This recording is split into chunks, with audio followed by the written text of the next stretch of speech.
ભગવત કૃપાને આડે નહીં આવવા દે. જો ઘણીવાર દોષો, ક્રોધ પોતાના માટે કરો કે હજી મારાથી આ કેમ નથી થતું, હજી મારે ત્યાં છૂટતું કેમ નથી, હજી મારો સ્વભાવ બદલતો કેમ નથી, ક્રોધને પોતાના માટે વાપરો. ગુરુ કૃપા થાય ને તો એ જ દુર્ગુણો સદુપયોગમાં કામ લાગવા માંડે. તો જયારે ગોપીઓના મનમાં મદ જોયો, બે કારણથી અંતર ધ્યાન થયા પ્રભુ. કારણ કે પ્રભુ જ કૃપા કરનારા છે. પ્રશમાય, અહંકારનું પ્રશમન કરવું છે. પ્રભુ કૃપા કરે તો અહંકારને તોડે છે, અને પ્રસાદાય, કૃપા કરવા માટે. જોયું માટીનો ઘડો છે પણ હજી કાચો છે, એમાં જલ ભરાશે, ટકશે નહીં, ઢોળાઈ જશે. એટલે કે આકાર છે પણ હજી પાત્રતા સિદ્ધ નથી થઈ. અગ્નિમાં પકવીશું તો પાત્રતા આવશે ને રસ ટકશે. એટલે પ્રભુએ એ ઘડાને પકવવા માટે અંતર ધ્યાન લીલા કરી. પ્રભુ અંતર ધ્યાન થઈ ગયા અને ગોપીઓ રાસ કરતી કરતી જુએ, અરે હમણાં તો હાથમાં હાથ તો ક્યાં ગયા પ્રભુ? અરે લલિતા તે જોયા, અરે વિશાખા તે જોયા, અરે चंद्रावली तूने देखे प्रभु को, कहां गए? अरे अभी तो रास कर रहे थे, कहां चले गए? चारे तरफ गोपियों गोतवा लागी, प्रभु ગયા ક્યાં? શોધવા નીકળી રાત્રિના સમયે. શોધતા શોધતા ચરણ ચિહ્નો દેખાયા, પ્રભુના વેણીના ફૂલો દેખાયા. થયું કે કોઈ એક ગોપીને ભેગા લઈ ગયા લાગે છે. અહીંયા વેણી ગૂંથી હશે, ફૂલો પડ્યા છે, આ ચરણ તો એના જ છે, ચિહ્નો છે એમાં. આગળ શોધતા શોધતા હૃદયમાં તાપ વધવા લાગ્યો. અરે જન્મ જન્માંતરથી જે ક્ષણોની પ્રતીક્ષા કરતા હતા અને ક્ષણ સામે આવીને જતી રહી. ક્ષણોને સાંધવા બેસું તો વર્ષોના વર્ષ લાગે. હા, આ ક્ષણો આવેલી જતી રહી. કોળીઓ જાણે મોઢામાં આવીને કોઈએ ઝૂંટવી લીધો હોય એમ ઉન્મત્ત થવા લાગી ગોપીઓ. હૃદયમાં તાપ વધવા લાગ્યો. જે ગોપીને લઈ ગયા એને પણ પ્રભુ છોડી ગયા. એને મત આવ્યો, મને લઈ ગયા ને બીજા કોઈને નહીં. પ્રભુ એને પણ છોડ્યા. ભેગી મળી છે ગોપીઓ વૃંદાવનમાં. રાત્રિના સમયે લતા પતા વૃક્ષોને પૂછે છે, અશોક વૃક્ષને ભેટીને કહે, તે મારા ઠાકોરને જોયા છે? અરે તુલસી, તું તો પ્રભુની પ્રિયા છું, તે મારા ઠાકોરજીને જોયા છે? એક એક વૃક્ષ લતા પતાઓને પૂછતા પૂછતા અડધી રાતના ગોપીઓ શોધી રહી છે. વિચાર કરો, કલાક કોઈની રાહ જોતા હો અને છેલ્લી ઘડીએ ફોન કરીને કે હવે નથી આવવાનો, તોય હૃદયમાં એમ થઈ જાય તો અનંત જન્મોથી જેની પ્રતીક્ષા થતી હોય સામે આવીને જતો રહે તો દશા શું થાય જીવાત? અને આ કોઈ સાધારણ કોઈ લૌકિક છે, આ જીવાત્માની સામે પરમાત્મા આવીને છુપાઈ ગયો છે અને ગોપીઓ ગોતી રહી છે. આપણે તો એ અવસ્થાની કલ્પના ન કરી શકીએ કે કેવો તાપ એ જીવાત્માને થયો હશે કે પરમાત્મા સામે આવીને છુપાઈ જાય. ચારે તરફ ગોતતી ગોપીઓ, કોઈ રસ્તો ન મળ્યો. ભેગી મળી यमुना कांठे. सोचा यमुना जी कृपा करेंगी, क्योंकि प्रभु को मिलाने वाली तो यमुना जी ही है. इनकी कृपा होगी तो प्रभु जरूर मिलेंगे, और कहीं मिले न मिले प्रभु यमुना जी के तट पर तो अवश्य आएंगे. ये सोचती हुई गोपियां इकट्ठी हो गई,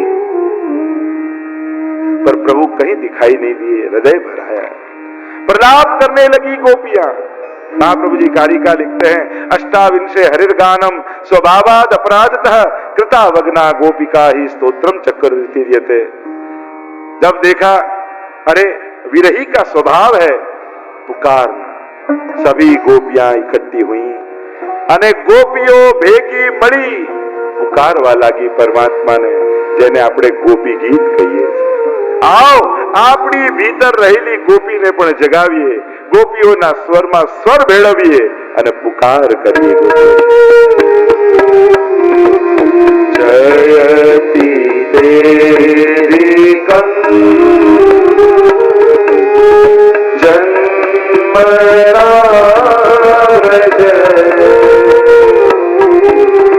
શ્રયત ઇન્દિરા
દ્વારકાના ગોપીજનોએ ગોપી ગીત ગાયું. આ વિરહની પુકાર છે. જ્યારે કોઈ સાધન ન રહે ત્યારે ભક્તના હૃદયનો આર્તનાદ એ જ પરમાત્માને ખેંચી લાવવા માટે એકમાત્ર સાધન થઈ જાય. જયતી જ શબ્દ દગ્ધાક્ષર કહેવાય. અક્ષર હૃદય વળેલું છે ને પેલો જયતી શબ્દ નીકળે. ક્રિયાપદ છે જયતી, ક્રિયાપદથી શરૂ ન થાય. મહાપ્રભુજી કહે જયતી મંગલાર્થો અત્ર જય શબ્દ મંગલાચરણ કર્યું છે ગોપીઓએ. કારણ કે જે ગાવા જઈએ છે એમાં વિઘ્ન ના આવે અને ગાઈને જે મેળવવું છે એમાં કોઈ વિઘ્ન ના આવે એટલે મંગલાચરણ કર્યું. પ્રભુ આપના પ્રાગટ્યથી વ્રજ અધિક શોભાને પ્રાપ્ત થયું છે, વૈકુંઠ કરતા પણ અધિક. અને એનું પ્રમાણ શ્રેત ઇન્દિરા શસ્યોદત્ત રહી. સ્વયં લક્ષ્મીજી વૈકુંઠ છોડીને વ્રજવાસ કર્યો છે. એ કથા આવે ને કે જયારે નંદ મહોત્સવ થયો તો લક્ષ્મીજીએ કહ્યું નારદજી મારે પણ દર્શન કરવા જવું છે. અરે આમ રાણી બનીને કોણ જવા દે, ત્યાં તો સેવક બનીને જવું પડે. માલણનો વેશ ધરાવ્યો અને નારદજીએ મોકલ્યા. પલ્લામાં ઝૂલતા પ્રભુને જોઈને એટલો આનંદ થયો કે લાવ સાષ્ટાંગ દંડવત કરો. સાષ્ટાંગ દંડવત કર્યા અને એટલામાં કોઈ દ્વાર ખોલી દીધા અને હજારો વ્રજવાસીઓ પ્રવેશ. લક્ષ્મીજીને આવતા બધાએ જોયા, જતા કોઈએ ન જોયા. લક્ષ્મીજીનો અખંડ નિવાસ થઈ ગયો. તથા આરભ્ય નંદસ્ય વ્રજ સર્વ સમૃદ્ધિમાં, સમૃદ્ધિ અનેક ગણી વધી ગઈ. સ્વયં લક્ષ્મીજી વૈકુંઠ છોડી, રાણી છે એ પદ છોડી દાસી બનીને વ્રજમાં આવી ગયા. કારણ કે અહીં સેવા તો અહીંયા છે.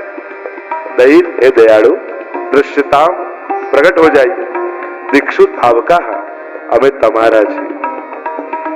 અમારું સમર્પણ જ તમારા પર અમને અધિકાર આપે છે. અમે તમારા છીએ આ ભાવ જ તમને અમારા બનાવી દે છે. આપને કારણે પ્રાણોને ધારણ કર્યા છે, પ્રગટ થઈ જાઓ. આ વ્રજની ભૂમિ ભાગ્યથી અમને મળી છે. બીજે ક્યાંય આપ મળો ન મળો, પણ વ્રજની ભૂમિની મહત્તા એ છે કે અહીંયા વાસ કરનારને તો આપ મળો જ છો. કારણ કે વ્રજ તો આપનું ઘર છે. એકવાર બ્રહ્માજીને એમ થયું કે વ્રજ ભારે કે વૈકુંઠ, ક્યાં જવું? પહેલા એક તરાજુ લીધું, એક પરડામાં વ્રજ રાખ્યું, બીજામાં વૈકુંઠ રાખ્યું. હલકું હતું એ ઉપર જતો રહ્યું, ભારે હતું એ નીચે રહી ગયું. જયતિ તે અધિકમ જન્મના વ્રજ, વ્રજ અધિક શોભાને. મોટા મોટા દેવતાઓ, ઋષિઓ, મહાપુરુષો કોઈ વૈકુંઠ વાસ માંગતા નથી, બધા જ હવે વ્રજવાસ માંગે. ભગવાને પ્રયાગને જ્યારે તીર્થોના રાજા બનાવ્યા ત્યારે સભા બોલાવી પ્રયાગે. લાવ મળું તો ખરા બધાને. બધા જ આવ્યા, વ્રજ ના આવ્યા. ભગવાનને ફરિયાદ કરી કે આપે મને રાજા તો બનાવ્યો, પણ બધા તીર્થોની સભા રાખી પણ વ્રજ ના આવ્યું. પ્રભુએ કહ્યું તીર્થોના રાજા બનાવ્યા છે, મારા ઘરના નહીં. વ્રજ તો મારું ઘર છે. હું તો સદા માટે વ્રજવાસ કરું છું. વ્રજના કણ કણમાં હું છું. પશુ પંખી નદી પર્વત એ સબ મેરો અંગ. આ તો મારા જ સ્વરૂપનો વિસ્તાર છે. વ્રજની મહિમા ગરુડ અને વરાહ પુરાણમાં તો ત્યાં સુધી કહ્યું વ્રજ ભૂમિ છે ને એ પૃથ્વીનો ભાગ નથી, એ ભગવાને પોતાના નિજધામથી ઉતાર્યું છે. એટલે જ્યારે પ્રલય થઈ જાય, આખી પૃથ્વી ડૂબી જાય, ત્યારે પણ વ્રજ ડૂબતું નથી, કારણ કે એ પૃથ્વીનો ભાગ નથી, એ ગોલોક ધામનો ભાગ છે. એવો મહિમા વ્રજનો ગાયો છે. અને એટલે ગોપીજનો કહે પ્રભુ પ્રગટ થાઓ, આપના વગર જીવવું સંભવ નથી. પ્રભુના કૃપા કરવાના 5 માધ્યમ છે જેનાથી કૃપા દાન કરે: દ્રષ્ટિ, હસ્ત, ચરણ, મુખ અને પ્રભુની નિજ કૃપા મનથી. આ દરેક વસ્તુની વાંચના અને યાચના હવે એક એક શ્લોકમાં ગોપીઓ કરે અને ગાન કરતા ગોપીએ કહ્યું શરદુદાશયે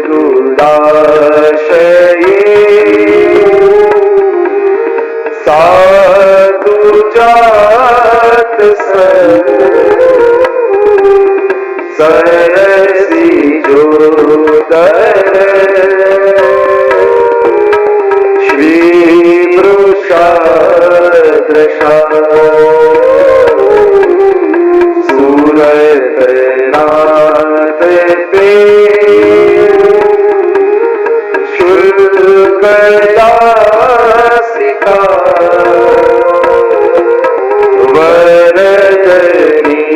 વરદનિઘ્નતો નેહક્યં વર. શરદ કાળમાં સરોવરો જ્યારે સ્વચ્છ બની ગયા હોય અને એમાં તાજા લાલ કમળો ખીલ્યા હોય, અને એની લાલીમાં કંઈક જુદી જ હોય, અને કમળોની લાલીમાં જેને હરી લીધી છે એવા આપના નેત્રો, અને નેત્રોથી બાકી ચિતવન કરી જ્યારે આપ અમારી ઓર નિહારો ત્યારે અમને એમ લાગે કે આ નેત્ર નેત્ર નથી પણ બાણ છે. કમલ સી અખિયા લાલ તિહારી 300 તક તક તીર ચલાવત બેંદત છતિયા અમારી. જ્યારે આપ ધનુષ છોડી બાણ છોડી અમારા હૃદયને વિધી રહ્યા છે. પ્રભુના નેત્રોને અનેક ઉપમા આપી છે આપણે ત્યાં સાહિત્યમાં. કોઈએ કહ્યું કે પ્રભુના નેત્રો તો ભ્રમર જેવા છે, કોઈએ કહ્યું ખંજન પક્ષી જેવા છે, કોઈએ કહ્યું કે આ તો અનેક પ્રકારની ઉપમા, હરણના આંખો જેવા છે, કોઈએ કહ્યું કે આ નેત્ર કેવા છે તો કે કમળની પાખુડી જેવા, કોઈએ કહ્યું કે આ નેત્રો કેવા છે કે નાવ જેવા. શ્રીનાથજીના નેત્ર જો તો આપણે ત્યાં કટાક્ષ નેત્ર છે. મોહન નૈના આપકે नौका के आकार, मोहन नैना आपके नौका के आकार, और जो इनमें बस गए हो गए भव से पार. અને જે એમાં વસી ગયા એને તો આપ ભવ પાર ઉતારો છો. પ્રભુના નેત્રોમાં 4 રંગ છે, 4 રસ: કોટી ચાંચલ્યામૃત, મંદ હાસ્યામૃત, લાવણ્યામૃત અને આરુણ્યામૃત. અને 4 રંગ છે ને, કાળી કીકી હોય, અહીંયા લાલાશ હોય, અહીંયા પીળાશ હોય અને શ્વેત આંખો હોય. ગુંજામાળામાં 4 રંગ જોવા મળશે. ખેલના દિવસોમાં ચોવા, ચંદન, અબીર અને ગુલાલ, આ 4 રંગ હોય છે. આ 4 યુથોનો ભાવ છે. અને 4 યુથોના, તમે ગુંજામાળા ચણોટીની માળા જુઓ કે ગુંજામાળા ન ધરાવો ત્યાં સુધી શિંગાર અધૂરા. કેમ? 4 યુથોનો. લાલ રંગ હોય, કાળો રંગ હોય, શ્વેત રંગ હોય, પીળો દોરો હોય. તો 4 યુથોના ભાવથી ગુંજામાળા ધરાવો ત્યારે શિંગાર પૂરા થાય. આવા ભાવ આપણે ત્યાં. ગોપીજનો કહે, પ્રભુ આપનો કર કમલ મસ્તક પર પધરાવો. એ વૃષ્ટિ ધૂર્યતે, આપ તો વૃષ્ટિ કુળમાં પ્રગટ થયા છો. શિરસી દેહી ન શ્રી કરગ્રહ. કારણ કે કર કમલ કેવો છે? સંશ્રુતેર ભયા. અમને ભય કોનો છે? સંસાર. ભગવદીઓને સંસારનો ભય લાગે છે. જ્યારે બધું ગોઠવાઈ જાય ને ત્યારે એને ડર લાગે કે ક્યાંક મારું મન આ બધામાં ન જતું રહે. મારે તો ભગવાનને મેળવવા છે, પ્રભુને પ્રેમ કરવો છે. અને પ્રેમ થાય તો આપમેળે અનાસક્તિ પ્રગટ થઈ જાય. જે વસ્તુ સુરક્ષા આપતી હોય ને એ જ વસ્તુ બંધન જેવી લાગવા માંડે. અત્યારે કેવું બધું ગોઠવાયેલું હોય તો આપણે હવે સેફ છે, બધું ગોઠવાઈ ગયું.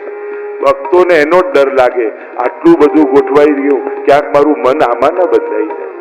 જેમ કોઈ કન્યા હોય, કોલેજનો પહેલો દિવસ હોય તો પપ્પા તમે મૂકવા આવો ને, પહેલો દિવસ મને ડર લાગે, કોલેજમાં પહેલી વાર જવાનું છે.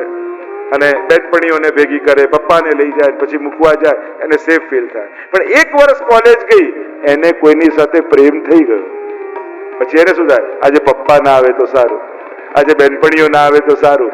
જે સુરક્ષા આપતા હતા, પ્રેમ થયા પછી એ જ બંધન લાગવા માંડે છે.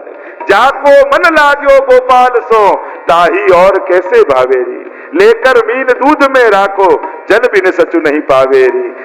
જ્યાં સુધી સંસારની મહત્તા માનો છો ત્યાં સુધી સંસાર સુરક્ષા લાગે છે. જ્યારે ભગવાનની મહત્તા માની લો ત્યારે સંસાર પણ બંધન લાગવા માંડે છે. બસ એ ભાવનાના સ્તરનો ફરક છે. છોડવા જશો તો નહીં છૂટે, પ્રેમ પ્રગટશે તો બધું છૂટી જશે. પ્રેમ ભક્તિ પ્રગટી જાય ને પછી ક્રોધ, લોભ, ઈર્ષા, દ્વેષ આ બધું કાઢવું ન પડે. આ બધું તો ખરી પડે.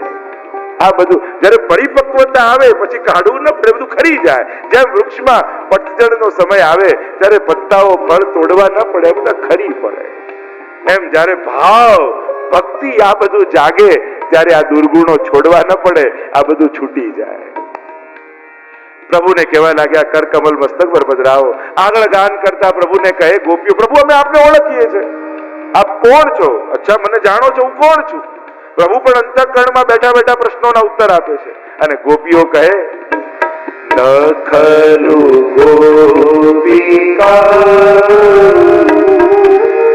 નંદનો ભવા અખિલ દેવીના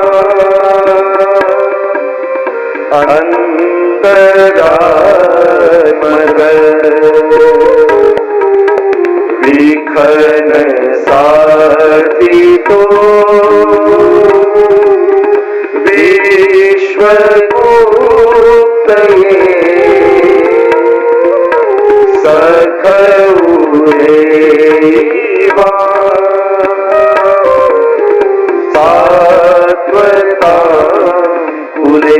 पुकारो ना मेरे साथ। ओ श्रीनाथ